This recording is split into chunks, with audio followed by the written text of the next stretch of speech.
I knew things were off the rails the second Brenda started speed scrolling through my community binder like it was a BuzzFeed quiz. No questions, no eye contact, just loud sipping of her iced oat milk latte and that smug little smirk she wore like a name tag. You still color code these manually? Jesus, what is this? HOA cosplay from 2012. She laughed loud enough for the new neighbor watering his begonias to flinch. I didn't flinch. I've been called worse by better. My job wasn't to dazzle her. It was to make sure when the fines dropped, someone still knew where the emergency covenant exits were. That day's quarterly board prep was supposed to be clean. A straight shot. Walk them through the 6 tabs in the ledger. Tie it to maintenance performance. Cue the nodding. We'd done it 100 times before. Same binder, just smarter with every cycle. But this time I had a new variable. A board president who thought strategic meant parroting the last HOA seminar she watched in her Escalade. If you're still listening and somehow not subscribed yet, do us a favor. Hit that button, tap the like. Seriously, it means a lot to the team that brings you these. All right, back to the chaos. Brenda had joined from a starter home neighborhood that went belly up 6 months after she took over their board. You would know it. She threw jargon around like it owed her HOA dues. She told the landscaping committee to move fast and fail louder. Told the pool committee they needed to vibe check the pH pipeline. Told me, without blinking, that I was too legacy to scale. I've been in Whispering Pines long enough to know when a reorg is just an ego parade in new Lululemon. Brenda was all parade. She came in, renamed half our rule book's modern compliance stacks, replaced the client-facing maintenance tiles with animated metric emojis no one asked for, and scheduled weekly alignment huddles that made me miss root canals. And still, I kept my mouth shut. Let the children play. Because what she didn't know, what she never even asked, was that every profitable maintenance contract in the last 5 years had my fingerprints on it. Not just input ownership. The logic trees she thought were quaint were legally embedded in our vendor agreements. The workflows she mocked, audited, insured, and tied to my continuity signature. But none of that mattered to her. Brenda treated documentation like junk mail. She was too busy trying to make everything sexy for the annual neighborhood Instagram reel. At first, it didn't bother me. I'd seen board presidents like her come and go. Loud on Monday, recalled by Friday. But then she started gutting things. Killed my rollback protocol on the landscaping contract because it made us look paranoid. Replaced the stable release tags with heart eye emojis. Deleted 5 years of system logs without backup. Said it was decluttering. My hands itched every time she touched the binder. But I documented it all. Every change request, every next door rant, every overwritten field, quietly without drama, because I've learned you don't need to shout when the receipts scream louder. Then came the pre-brief. I had just finished walking through client-specific ROI from the last 3 quarters when Brenda leaned back, cracked her neck like she just solved world peace, and said, "We need to start thinking like disruptors, not librarians." I looked at the community center wall, the same one that used to have my rollout diagram pinned on it, replaced now with a looping slideshow of buzzwords and bar charts with no axes. She spent 20 minutes pitching a pivot toward predictive liquidity modeling for the pool fund. No one asked what it meant because no one knew, because she didn't either. I asked one question politely about deployment stability. She laughed. Old school thinking. We don't need safety nets. We need velocity. I wish I could say that was the moment I knew she was going to implode. But truthfully, I knew the moment she called me Mr. Excel 2012 in front of the junior board members. It wasn't personal. It was predictable. Because Brenda wasn't just arrogant. She was dangerous in the way only people with partial access and too much confidence can be. So I smiled, closed my laptop, walked out of the meeting, and sent myself one clean export of the original dashboard metadata. Then I opened my archive permissions log, the one with her sign-off next to mine. The fuse was lit. She just didn't know she was standing on top of the dynamite. By the time her second Monday rolled around, Brenda had already called an emergency modernization summit, which in plain English meant she gathered everyone under 40 into the clubhouse, played a Spotify playlist called Disruption Vibes, and pointed at a whiteboard with phrases like Next Gen Synergy Stack and No More Gatekeepers scribbled across it in dry erase blood. I wasn't invited. Not that I cared. My systems don't need playlists. They need uptime. I found out I'd been locked out when I tried to load the resident-facing dashboards before our usual Thursday review. Access denied. At first I thought it was a mistake. Maybe a credentials sync issue. Maybe it was testing some new role-based policy. But then I got the Slack from Ava in admin. Hey, just looping you in. Brenda said you're stepping back from frontline metrics. She mentioned you're focused more on legacy documentation. Legacy documentation. That's what she called 5 years of audited compliant revenue modeling. That's what she called the reason our largest vendor had even doubled down last year. I didn't reply. Just opened a private window and pulled the most recent server audit log. There it was. Access revoked by B. Wilkins. Timestamped. No request. No justification. Just an axe. Still, I didn't push back. I pulled out the drive I keep for these moments. Cold storage. Every dashboard version, every data schema, every internal note I'd written across 5 fiscal years, neatly filed with edit trails and cross-reference indexes. I made a fresh backup, labeled it for recovery use only, and moved it into a private vault. She thought I wouldn't notice. She thought I was slow. She didn't realize I'd built the very rule she was now trying to bypass. 2 days later, I overheard her in the hallway.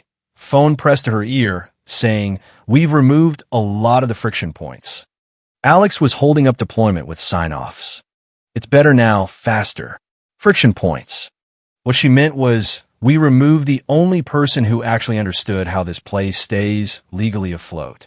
Because here's the thing she never checked. Not once. Page 6 of the management mandate, the fine print, the part they don't bullet in the onboarding deck, listed me by name as the system's continuity officer for our 3 highest grossing vendor contracts. Not a ceremonial title, a contractual designation, which meant no back-end infrastructure changes, no API rerouting, no new third-party integrations, and certainly no data warehousing shifts could be executed without my formal approval. She had gone live with 3 of them. 0 clearance. 0 audit trail. 1 Slack emoji from a dev marked green. I saved it all. Every overwritten commit, every signed-off change without review, every half-baked schema she'd pushed through a junior volunteer because it felt more modern. And I started my own file, BW unapproved changes. It had screenshots, source logs, metadata with her name time-stamped on deleted rollback protections. A tidy little narrative forming. I didn't send it anywhere yet. She didn't stop at sidelining me. That week she killed the monthly ops retro, saying we should focus on vision, not postmortems. When a resident side engineer flagged missing revenue data in the weekly summary, she replied, "Yeah, Alex's old model did some weird inflation adjustment thing. We stripped it. That weird thing was called FASB compliance." She stripped it without even asking what it was. The margin report they sent out was off by 1.3%. It took 4 hours for legal to notice. When they did, they asked me quietly if I still had the original calculation files. I did. I always do. But instead of giving them directly, I packaged it inside a clean visual compare log. 1 tab for my model, 1 for Brenda's, color-coded deltas, a line at the bottom. Difference exceeds audit threshold by $1.36 million. See metadata for origin timestamps. Legal didn't reply, but 3 hours later, I saw a new document request go out from compliance to her. That night, I got an email from Pinnacle Management. Just a line from one of their technical liaisons, still listed as continuity lead. Correct. I replied with a PDF of the mandate, page 6 highlighted. No commentary, because I didn't need to argue. She had already made the mistake of assuming I was gone, forgotten. But legacy doesn't mean irrelevant. It means permanent. Brenda loved prep calls, not because she prepared, God, no, but because they gave her a stage, a captive audience, just enough structure to pretend she was in control. This one was with Pinnacle Management, the group that essentially floated our last 3 expansion round for the community pool and clubhouse. They didn't ask for flashy decks. They asked for reliability, margins, continuity, which historically meant they asked for me. This time they got Brenda. It started like every other investor call. A bit of small talk, someone accidentally unmuted while chewing, the usual greetings and screen share fumbling. I kept my camera off, same as always. I wasn't there to perform, just to make sure the numbers held up under scrutiny. Brenda, on the other hand, showed up like she was auditioning for a Netflix docuseries. Ring light on, black button down, sleeves rolled. She'd changed the entire slide template to some modern minimalist nonsense with microscopic fonts and no grid lines. One tab in Pinnacle Senior Analyst Meredith asked about Q3 cost of delivery anomalies. Brenda blinked. Yeah, so, the variance there is from outdated legacy pipelines mostly. We've started streamlining translation. She had deleted our post-release correction buffer and didn't adjust the input models. I waited. I wasn't going to interrupt. I wanted her to own her genius. A few more fumbles. Then came the fatal moment. She thought the line had muted. I saw her tap the little button in Zoom. That smug flick of the wrist. She leaned over to Ava from admin, who, bless her, looked like she wanted to melt into the carpet, and muttered, not even quietly, "It's not our fault. He's just too slow and stubborn." For a moment, there was silence, not the awkward kind, the loaded kind, like the air had been sucked out of the call. Then a voice came through, crisp, cold. It was Alan Shun, Pinnacle's lead partner. He didn't raise his tone. He didn't laugh. "If he's too slow," he said, "why do all his projects make money and yours don't?" That was it. No elaboration, no follow-up, just silence. After Brenda's face dropped like someone had unplugged her, her mouth opened, then closed again. Ava looked like she wanted to crawl under the desk. Someone from finance fake coughed. And I didn't move, didn't smile, didn't say a word. Because that line, that one deliberate sentence, wasn't just a slap. It was a fracture, the kind that doesn't make noise until it splits the whole foundation. I knew then someone upstairs had been watching, not passively, closely. See, Pinnacle isn't sentimental. They're not loyal to people. They're loyal to results. And I had 5 years of results, clean and traceable, that had carried their portfolio through 2 market contractions. Brenda had 30 days of hot air and mismatch margins. And now they'd hurt her. Really hurt her. Without polish, without prep, without spin, she'd shown her hand. Worse, she'd exposed her ignorance. She didn't just insult me. She insulted the architecture that had made them money. The rest of the call limped along. Questions turned dry. No smiles. A thanks. We'll circle back. That landed like a funeral hymn. After we logged off, I went back to my terminal, pulled up a side-by-side of the current platform deployments versus the last pre-Brenda release cycle. The contrast was brutal. Stability variance was up 12%. 3 integrations had failed quietly. Resident complaints were rising. But I didn't send it. Not yet. Because Alan hadn't said that for my benefit. He'd said it as a litmus test for everyone else on that call. He wanted to see who caught the message I had. And from the pale faces staring into their webcams afterward, I wasn't the only one. The shift had started, not with a bang, with a whisper, quiet and sharp. And Brenda, she still hadn't noticed the knife in her back was shaped like a question. I was halfway through logging error reports for a resident-facing sync issue Brenda's team had optimized when the ping came in. Alan Shun, Pinnacle Tech Liaison. "Hey, would you happen to have the original system's blueprint from the 2020 integration? The one predating the Q4 rollout. No fluff, no greetings, just straight to the point." I didn't answer right away. Not because I was unsure. I knew exactly where it lived, but because I needed to check the tone. Requests like that from Pinnacle weren't casual. They didn't do curiosity. They did investigations with velvet gloves. I opened the archive, decrypted the backup, and there it was, the original blueprint. Color-coded systems grid, integrated checkpoint logic, and the full 43-page audit-compliant deployment stack. The one I designed during our highest revenue year, the one that got us through the acquisition storm and 4 separate compliance audits without a single red flag. I included the deployment logs from 2020 to 2022, patch notes, rollback protocols, a clean YAML export of the job scheduling API. Then for good measure, I attached the memo Brenda had signed when she insisted on removing our failover gates last month. She hadn't even cleared it with DevSEC, but her initials were on the final PDF right next to a version note that still contained my comments. You could see the timestamp. You could see that I'd warned her in writing about the risks. I didn't add a subject line, no explanation, just sent the zip folder.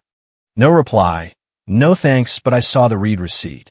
That's the thing about people like Pinnacle. They don't waste acknowledgement on people they already trust. When they request something from you quietly, it means you've already passed the test. They're just collecting ammo. And that wasn't vindication.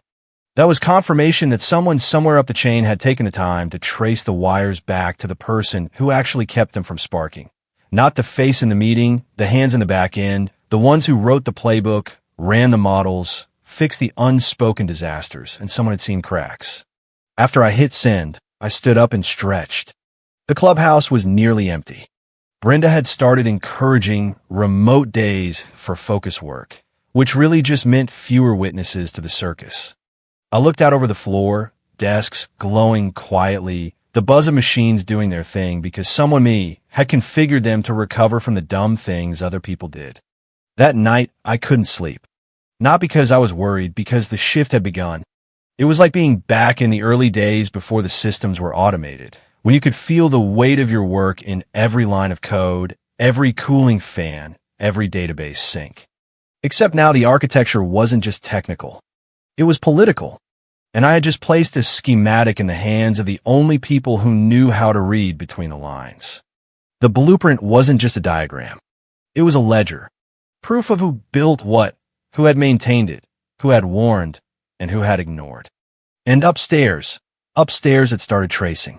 I didn't gloat. Didn't forward the request to anyone. Let Brenda keep her illusions for now, because while she was busy crafting tomorrow's pitch, the board was already opening yesterday's receipts. She came in like she always did, late, loud, and with a coffee cup big enough to drown a small animal. Her shirt was tighter than last week, like she was trying to flex confidence in her chest. "Morning, disruptors," she grinned, winking at no one in particular, and took her spot at the head of the table. I was already logged in, notes open, agenda clean. We were 5 minutes into the weekly strategy sync when she dropped the day's buzzword like a smoke bomb. Agile redundancy through chaotic flow, she announced like it meant something. I don't know if she'd pulled it from some Medium article or if she'd just drim it up mid-latte, but she said it like it would be printed on t-shirts by next quarter. People chuckled nervously. A few scribbled it down like gospel. Then she looked at me, just me, and cocked her head with that self-satisfied smirk. "Alex, I think we both know you're not built for this speed." The room went still. Not dramatically, not gasping, just a subtle tightening. Even the intern stopped typing. I didn't answer. I just clicked open my calendar, and there it was, 10:30 a.m. One-on-one. Lead investor. Alex. My stomach didn't drop. My hands didn't shake. I just stared at that line of text like it was written in stone. It wasn't sent by Brenda. Wasn't from admin. The invite came directly from Pinnacle Management's partner scheduler. Flag high importance. Read-only access. No option to decline. 10 minutes before, I'd been not built for speed. Now I had a one-on-one with the man who owned the speed. I looked up slowly. Brenda had moved on.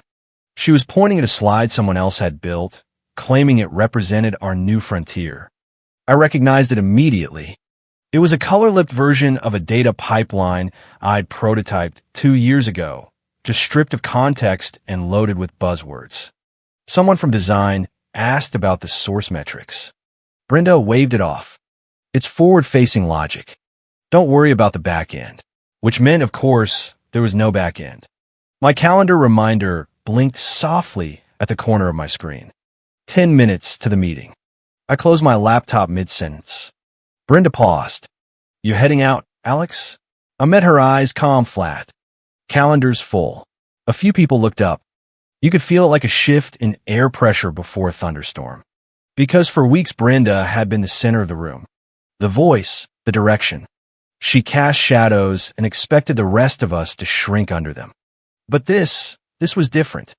The man she'd spent a month trying to erase had just disappeared from her schedule and reappeared on theirs. And Brenda's name nowhere on the agenda. She tried to recover. Hey, make sure to sync your updates with my office later. We're aligning everyone under the new velocity architecture. But nobody replied. They weren't looking at her anymore. They were looking at me. Not because I was dramatic. Not because I'd raised my voice. Because when someone vanishes from your map and reappears on theirs, people notice. As I walked out, I passed Ava from admin in the hallway. Her eyes flicked to my badge, then to the time. She opened her mouth like she wanted to ask something, then closed it. Just gave a tight nod. Good. Because what was coming next wasn't going to be explained in an all-hands memo. It would be delivered quietly, directly, and without ceremony. The same way systems fail when people stop noticing who actually holds the keys. It was a closed-door session.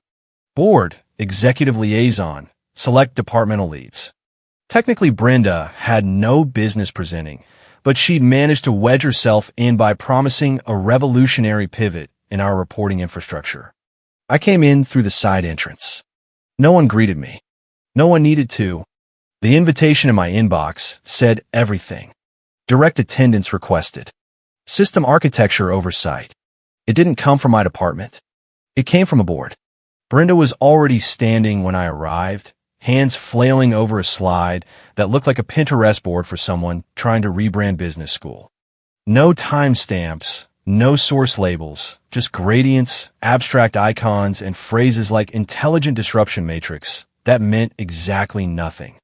And with this approach, she was saying, we'll unhook from dated legacy flows and lean fully into decentralized logic. She clicked. Next slide. A spinning globe graphic with the phrase global synergy through elastic metric threads.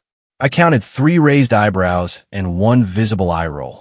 That's when Alan from Pinnacle leaned forward and tapped the conference table once, flat, sharp. Where's the man whose charts made us $14 million last quarter? Brenda froze, blinked twice. Excuse me. Alan didn't repeat himself. He just waited.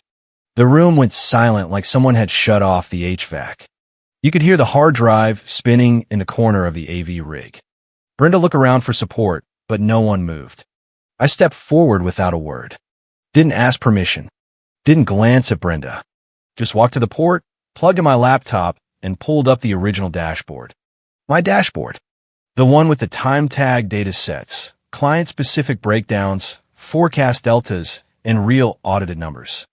The one that had driven the last expansion decision and earned Pinnacle their top quarterly bonus. The room leaned in. I didn't perform. I didn't narrate like Brenda. I just walked them through the truth. Here's the adjusted flow-through model based on the original pipeline. No manipulation, just real efficiency metrics. These 3 functions highlighted here accounted for 68% of the margin stability in Q3. The variables were based on predicted delays from external vendor handoffs, which were accounted for in the dynamic buffer logic. I paused, not to build drama, but to give them space to absorb it. This wasn't theater. This was structure. I moved to the next tab. These integration logs were stripped from the resident-facing reports last month. That decision removed our FASB-aligned margin inflation factors, which misrepresented our trailing 12-month revenue delta by $1.36 million. Alan nodded slowly. Brenda tried to interject. That adjustment wasn't, but another board member cut in. Was this adjustment made with your sign-off? I didn't even need to answer. The metadata in the report lit up on screen. Version 8.3, modified by B. Wilkins. No cosign. I'll let it hang. No commentary, just the raw, hard light of traceable decisions. Because this is what Brenda never understood. I wasn't the voice that interrupted. I was the infrastructure that endured. While she marketed momentum, I built architecture quietly, persistently, permanently. The next 10 minutes were questions, real ones, directed at me about rollback plans, about client-specific fail-safes, about revenue drift alerts, and contractually bound margin gates. I answered every one with timestamps, visual references, and zero filler. Not pride, precision. That's what the board wanted. Not drama, not charisma. Just someone who knew what the hell they were doing and had the receipts to prove it. When I finally sat down, Alan didn't thank me. He didn't need to. He just closed his folder and said, "That'll be all." He didn't say it to me. He said it to Brenda, who for once had nothing left to pitch. Thursday evening, the office emptied the way it always did before a long weekend. Quiet, slow, lights dimming one by one like the building itself was exhaling. I stayed late, not to prove a point, just because habits don't break with drama. I was finishing a rollback inspection on a vendor API that Brenda had streamlined by disabling our failover triggers. She'd called it cutting the fat. I called it gambling with resident trust. Just before 8 p.m., I got the system alert. Badge access revoked. B. Wilkins. No fireworks. No company-wide Slack message. Just a single entry in the security log. Quiet as a closed door. That's how HR handles it when someone wasn't supposed to be there in the first place. No emails, no exit interview calendar holds. Just gone. Friday morning, I walked past her desk. The chair was pushed in, monitor unplugged, a sad little cardboard box sitting half-taped on the edge. Someone had tried to fold her branded hoodie on top, like a courtesy. The keycard slot on her drawer was flashing red. Her name tag was still clipped to the monitor arm, forgotten. No one asked what happened. They didn't need to. The silence said everything. At 9:13 a.m., a new org chart populated in the internal system. Brenda's name had been removed completely. Not reassigned, not moved laterally, just erased like a whiteboard smudge. At 10:04, her Slack handle grayed out, auto deactivated. At 11:45 a.m., help desk ticket was flagged as urgent from HR. Recover files for Wilkins. Legal hold requested. By noon, it was like she'd never worked here, like the system had healed around her. I didn't speak about it. I didn't gloat. I didn't forward the badge alert or the org chart to anyone because real power doesn't need applause. It just needs patience.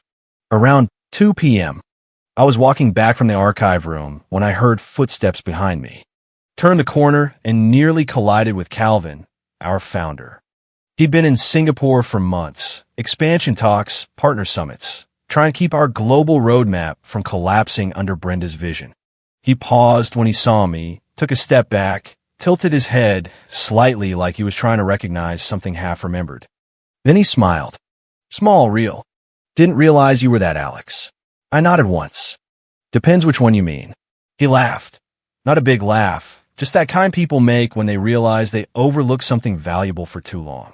He didn't ask anything else. He didn't need to. The hallway was quiet again, not tense, just balanced, like the building had recalibrated, like the wires under the walls were humming in sync again. That night, as I packed up, I saw a sticky note someone had left on my terminal. FYI, the investor portal's back on your schedule. They asked for you by name. No title, no sender. I peeled it off, folded it in half, and slid it into my notebook. Not because I needed the reminder, but because even in a place built on metrics and margins, some things are worth keeping in ink. It came through as a calendar update. No ceremony, no subject line shouting about promotions or new leadership. Just a quiet ping on a Tuesday morning. Org alignment, new role access granted. I clicked it open, expecting maybe a reshuffling, maybe some cleanup fallout after Brenda's exit. Instead, I found my name under a new header. Director, Systems Continuity, Board Liaison, Direct Access, Strategic Architecture, and Compliance. No meeting, no HR call, just a line in a chart that changed everything. I read it twice, then once more. It didn't come with a corner office. It didn't come with balloons or internal Slack emojis. Hell, the floor didn't even know. But when I checked the permissions console, I saw the difference.